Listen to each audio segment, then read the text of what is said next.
Aujourd'hui, nous allons voir comment vérifier le débit et la pression de ces buses. Pour commencer, il faut que vous ayez un manomètre à brancher sur le porte-jet pour vérifier la pression, c'est optionnel, avoir une éprouvette graduée pour mesurer le débit et la pression, et des équipements de protection obligatoires. Un manomètre pour mesurer la pression aux buses, ça ressemble à ça, et ça se branche à la place d'une buse. C'est optionnel parce que l'éprouvette qui me permet de mesurer le débit permet la plupart du temps de mesurer aussi la pression.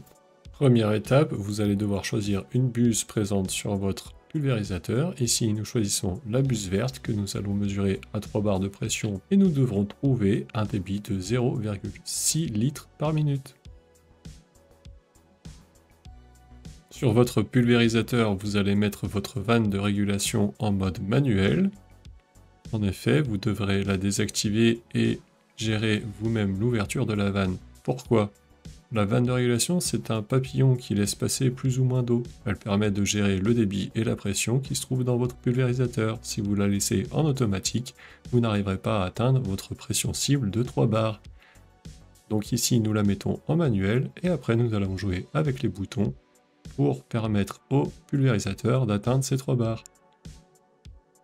Une fois que les 3 bars sont atteints, nous pouvons alors aller à la rampe pour mesurer la pression et le débit. Nous commençons par placer l'éprouvette graduée sous une buse pendant 1 minute pour en mesurer son débit. Ensuite, nous montons le manomètre et nous vérifions la pression que nous avons.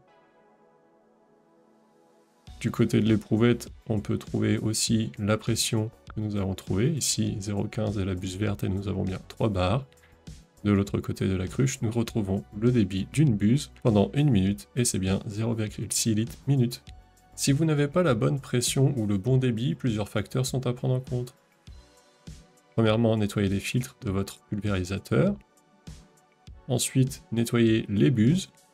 Vérifiez aussi l'état des buses, des tuyaux, des vannes et des joints.